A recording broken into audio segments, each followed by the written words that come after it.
Oi, Josimar, tudo bem? Agradeço o seu convite. Também estou bem feliz de estar aqui com você no seu canal.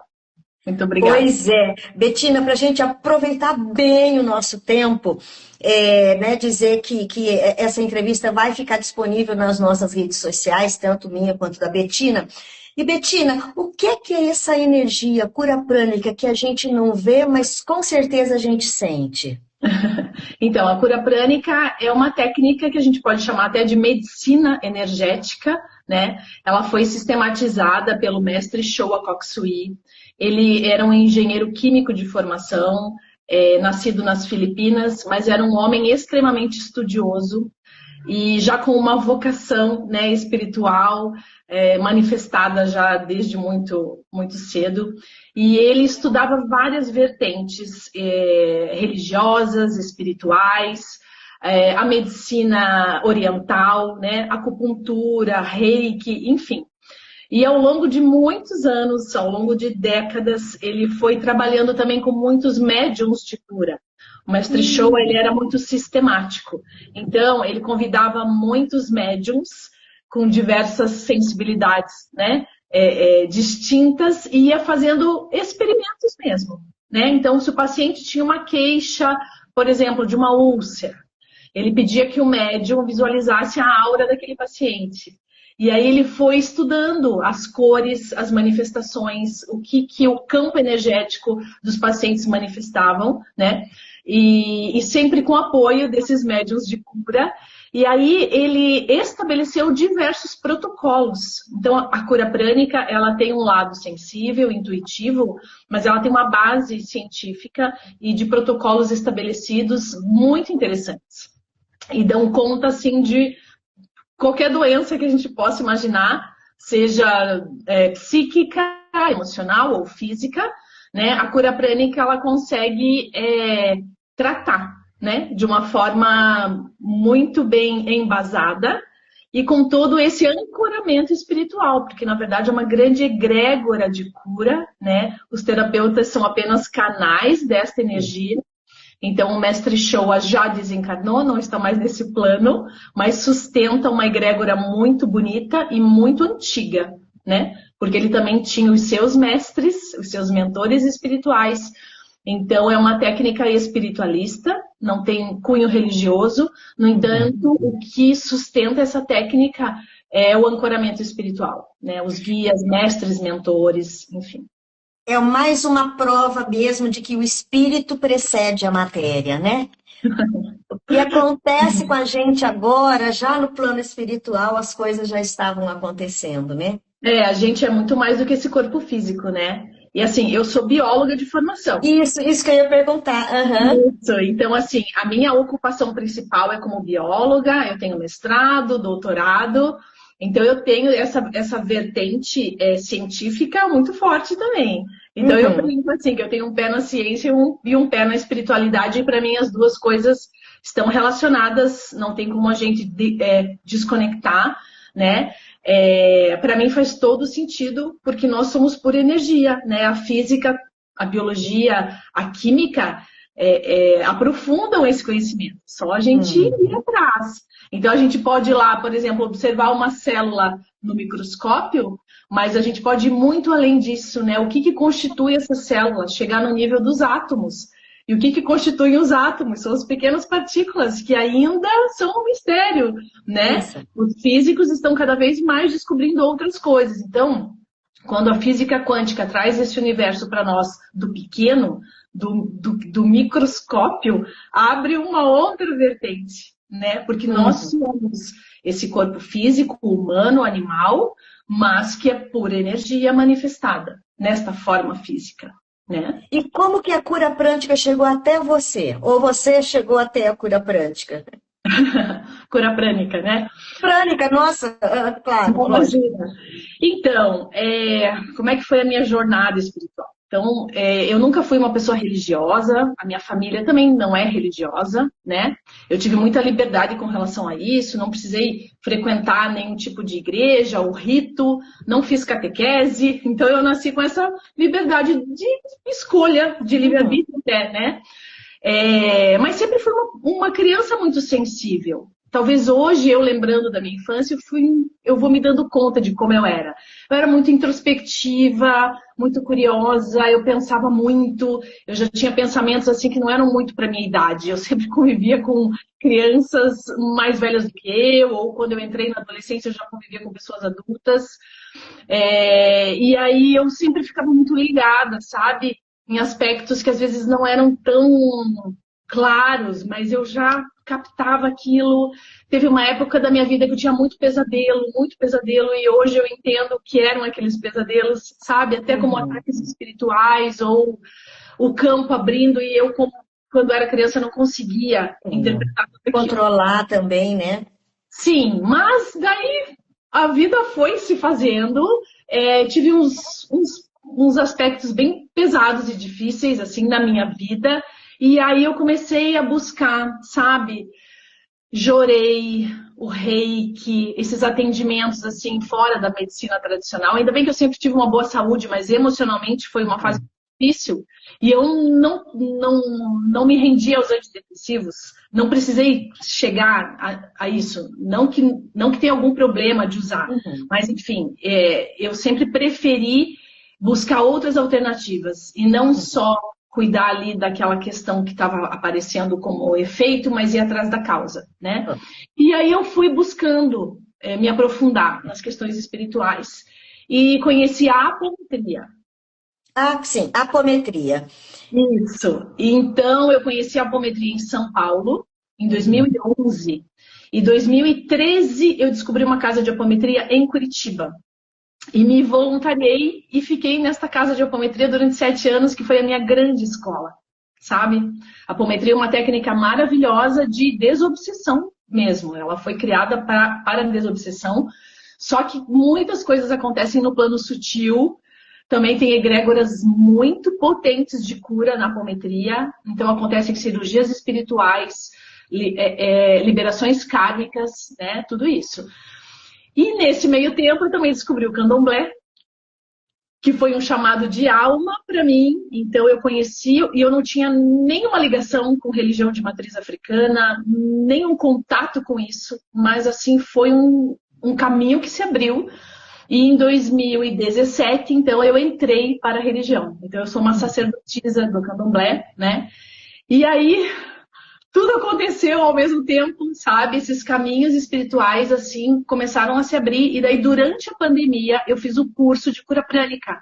Porque as pessoas me pediam, Betina, você faz uma sessão de apometria para mim, né? A pandemia foi muito difícil para todo mundo. E aí, eu nunca gostei de fazer apometria sozinha, individualmente, porque a apometria foi concebida em grupo. Então, um grupo de médiums atendem as pessoas, né? Presencialmente, enfim. Eu sei que tem apômetras que fazem sessões individuais em consultório, mas eu sempre me senti mais à vontade fazendo apometria em grupo, como eu aprendi e no meu grupo de apometria, né? E aí, enfim, até a minha mãe me incentivou na época. Ela falou, Betina, por que você não faz um curso, de repente, de Theta Healing ou de barra de Axis, né? E coloca em prática, assim, porque as pessoas me pediam mesmo. Claro. E aí eu descobri a cura prânica. Olha. Sabe? E daí, assim, até eu era uma terapeuta de São Paulo, que eu tava vendo algumas lives dela durante a pandemia. Ela falou de Mestre Showa Koksui, eu nunca tinha escutado aquele nome. Fui buscar as informações e descobri que tem uma escola de cura prânica em Curitiba, que é o Estúdio Prânico, e o professor Inácio Merlo, e daí eu fiz já a formação e comecei a atender no final de 2021 já. Então já vão aí alguns anos nessa trajetória com os meus pacientes, em paralelo com a minha profissão de bióloga, né? Eu sou consultora em vários projetos de conservação de biodiversidade. Mas esse aspecto da cura, da medicina energética é parte da minha vida, assim, muito importante, né? E é isso, assim, resumindo um pouquinho. Maravilha! E como funciona na prática? É possível fazer à distância ou é só presencial? Então, a cura prânica é possível fazer das duas formas. Tem terapeutas que gostam de ter o seu consultório, atender as pessoas presencialmente e também à distância, quando o paciente não mora na mesma cidade ou não tem a oportunidade de ir até o consultório. Eu mesmo que o paciente seja de Curitiba, eu optei por fazer à distância. exclusivamente. Então, no início, eu atendia presencial, mas eu percebi que eu ficava mais à vontade sozinha e o paciente também fica mais à vontade na casa dele, né? Então, assim, eu abro uma sala no Google Meet, converso com o paciente, né? Faço uma anamnese breve. E aí, a sessão de cura prânica, o paciente vai estar deitado na cama dele e se tiver frio pode ficar coberto, não tem problema, o mais confortável possível. E aí eu vou aplicar todo o protocolo da cura prânica, né? Ela tem vários protocolos, então dá uma certa liberdade e flexibilidade para o terapeuta, mas eu preferi usar todos os conhecimentos da cura prânica em todas as sessões. Então, eu aplico um protocolo completo, usando todas as ferramentas que eu aprendi, né? Claro que varia também de caso para caso, são detalhes, mas eu faço o protocolo completo e isso eu percebo assim que tem dado muito certo ao longo desses anos. Eu tenho um retorno muito positivo dos meus pacientes, né? Então é assim que eu trabalho, Alzimar, é à distância. Então eu atendo muitas pessoas fora do Brasil, por exemplo, né? Isso também dá uma flexibilidade para o terapeuta. Atendo várias pessoas à noite ou no final de semana, né? Então é assim que funciona. E quais são os casos assim mais presentes quando as pessoas buscam pela cura prânica? Eu acho que o que mais aparece são demandas assim de ansiedade, quadros de depressão, né? E ao longo das sessões muitas coisas vão aparecendo. Porque essas questões estão, às vezes, muito relacionadas com a infância, geralmente, com as relações familiares que são conflituosas. Então, aparece muito pai, mãe, né? E coisas de vidas passadas. Então, eu tenho, assim, talvez uma abertura ou uma permissão da espiritualidade para acessar essas memórias. E é muito frequente nas sessões com os meus pacientes abrir vidas passadas. E normalmente, assim, é um encontro ou é um processo que vocês marcam X encontros a partir dessa anamnese? Então, eu sempre indico que o paciente faça pelo menos 4 sessões, com intervalo de 1 semana, para a gente concluir o primeiro ciclo de cura. Tem pacientes que com 3 sessões, assim, já dá aquele up, já está se sentindo bem melhor.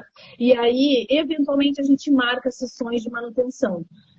Tenho pacientes que daí gostam de fazer, às vezes, 1 vez por mês, sabe? Manter, né? Ou, assim, esporadicamente, quando sentir que está precisando de uma cura. Eu mesma hoje pedi um socorro, né, para uma terapeuta que a gente faz trocas. Eu falei, estou precisando de uma sessão de cura, né? E fiz. Então, eu também recebo a cura prânica. Isso é muito importante, né? A gente também precisa ser cuidado. Mas isso é esporádico, quando eu sinto que estou precisando, né? Então, eu tenho pacientes que às vezes ficam meses, né? E de repente fala, Betina, socorro, estou precisando de uma sessão de cura. Mas geralmente esse ciclo de 4 sessões já é bem positivo, sabe? A gente já consegue...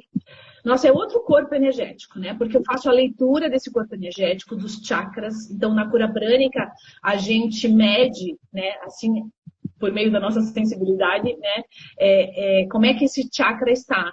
Se está exaurido energeticamente, né? Ou se está com uma energia estagnada, né? Então, a amplitude desse chakra, a gente faz esse mapeamento. E daí, da primeira sessão para a 4ª sessão, já é outro corpo, já está bem mais leve.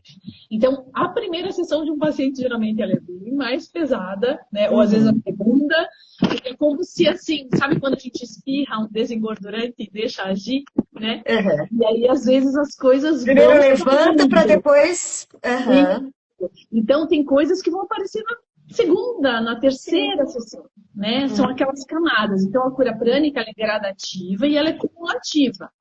E ela não é abrupta. Nada vai ser arrancado do campo energético do paciente. Eu digo assim, que eu nunca consigo prever o que vai acontecer numa sessão de cura prânica. Eu tenho o meu protocolo. Agora, o que vai ser manifestado... O campo é inteligente. O paciente vai liberar do campo dele aquilo que está pronto, que está maduro, ou que está te pedindo, pelo amor de Deus, eu preciso sair, sabe? Disso que está estagnado, que está preso. E aí as coisas vão sendo liberadas. E com muito amor.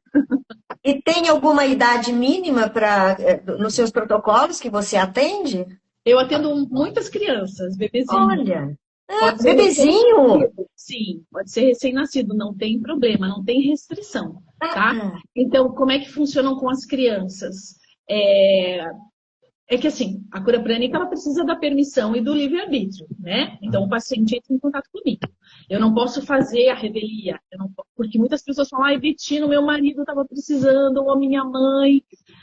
Eu falei, olha, infelizmente, né? No máximo a gente pode fazer uma prece, desejar, né, o bem, enfim, isso não vai fazer mal, mas eu não posso aplicar uma sessão de cura prânica sem essa permissão. Eu não faço isso nem com os meus filhos, eles têm que me pedir, né? E aí, com uma criança, a mãe, o pai ou a avó pede pela criança. Então, aí eu sempre peço uma foto da criança, né, para eu conseguir me conectar melhor. E eu gosto de fazer a sessão enquanto elas estão dormindo, que elas estão mais relaxadinhas. E é sim. impressionante, assim, a sessão, porque eles nem sabem da minha existência, né? Mas, assim, o relato das mães é lindo, assim. O efeito é muito legal. E é muito interessante que quando eu pego o bebezinho, eles trazem memórias da família anterior. E muitas vezes estão conectados à família, sabe? E aí, quanto mais cedo acontecem essas liberações kármicas, porque aí essa família que antes tinha apego, vira quase que anjo da guarda, vira proteção, entende? Exato. Então a gente não elimina nada do campo, porque nada pode ser excluído. Inclusive, as terapias sistêmicas de constelação familiar falam isso, né? A gente não vai excluir nada, a gente integra, mas a gente transmuta. São saltos quânticos, porque tudo é energia. Então, é uma questão da gente elevar a vibração, né? Então, o que antes era medo, o que era apego, vira força, vira fortaleza. Então, isso eu já vi acontecer em várias sessões. E tem alguma coisa que você fala assim, não, isso a cura prânica não dá conta, seja físico ou espiritual ou emocional? Olha, é difícil, assim, ela dá conta, mas olha, eu vou te dar um exemplo que foi muito marcante para mim. Eu atendi uma paciente num estado emergencial, ela não estava bem, ela estava descontrolada, ela estava chorando, ela precisava realmente de ajuda. E ela tinha passado por um processo terapêutico energético, não vou me lembrar o nome da técnica, mas e aquilo foi traumático para ela. Algo foi como que arrancado da vida dela, assim, sabe? E quando eu comecei a sessão, quando eu percebi o campo energético dela, eu já senti. E daí o que eu fiz, Alzimar? Eu devolvi aquela dor pro coração dela. Não estava na hora ainda de mexer naquilo. Ai, porque isso que eu ia falar, às vezes a pessoa está tão desesperada que ela faz hoje uma apometria, amanhã uma constelação, depois amanhã uma teta aí. Pois é. Né? Então, foi bem o caso dessa paciente. E daí eu, assim, percebi aquilo. Ela estava quase com um buraco no peito, na região do cardíaco. E aí, claro, com todo o apoio das egrégoras de cura, né? Porque eu sou só um canal, eu devolvi aquela dor para ela. E no final da sessão eu falei isso para ela. Eu falei, eu devolvi a tua dor porque não está na hora de você mexer nisso ainda. Sabe? Então, assim, a cura prânica tem disso também, sabe? Às vezes a gente tem que consertar algo que, né, que de repente o paciente chegou, mas eu já atendi todos os tipos, assim, nossa, pessoas com câncer em fase terminal, quase que eu fui uma doula da morte, atendendo a pessoa por várias semanas seguidas até o falecimento, até a passagem, sabe? É porque ajuda, né, na passagem, energeticamente, da pessoa se desprender, né, dessa matéria, né? Imagino. Nesse caso foi até muito interessante, porque eu fui percebendo como o corpo dela foi mudando ao longo das semanas, e tanto que nas últimas sessões eu já não conseguia mais energizar o corpo dela. Aquele corpo já não conseguia mais receber a energia vital, porque não dava mais conta, já estava nas últimas. Então era uma coisa muito suave, sabe? Era um acolhimento, era claro que descarregar um pouco das energias negativas, né? Porque era um câncer generalizado, já em fase terminal, mas enfim, eu já atendi de tudo. Ai, Betina, eu ficaria horas falando com você sobre isso, mas assim, quem quiser saber mais, para a gente já partir para o encerramento dessa entrevista, já também aproveitando para agradecer quem entrou na gravação ao vivo, que a gente não interagiu, né? Porque assim, eu quis que fosse uma coisa mais educativa, né? E Claro. depois vai ficar nas nossas redes, quem chegou do meio para o final, vai ficar tanto nas minhas redes quanto nas suas, né, Betina? Sim, então, quem tem interesse em se tornar um terapeuta, por exemplo, e usar a cura prânica, né, ou já é terapeuta e gostaria de agregar mais uma técnica, né, de medicina energética, ou mesmo para usar para si mesmo. A cura prânica é aberta para qualquer pessoa, não só para terapeutas. É uma ferramenta de autoconhecimento e de conexão espiritual, porque ela é uma escola, na verdade, né? O Mestre Showa, ele criou uma escola. Então, a gente chama a cura prânica até de uma escola espiritual mesmo. E tem vários tipos de cursos, uma literatura bem vasta para quem gosta de espiritualidade, e tem a formação em Arhatic Yoga, que é uma yoga, né, que o Mestre Showa também sistematizou e concebeu. Então, a cura prânica ela é bem completa. E aí, assim, se a pessoa tem interesse, tem os sites internacionais, porque a sede, né, do Pranic Healing fica nas Filipinas, né, que foi um instituto de cura prânica que o Mestre Showa criou, mas a cura prânica está, assim, espalhada pelo mundo. Então, a pessoa pode ver se tem na cidade dela uma escola de cura prânica, então tem em Curitiba, tem em São Paulo, tem no Rio de Janeiro, enfim, tem nas principais capitais do país, se tem interesse em fazer a formação, e tem vários terapeutas também, né? Então eu também fico à disposição para quem quiser conhecer, passar pela experiência de uma sessão de cura prânica. É online, então não tem restrições, né, de tempo ou de restrições de distância.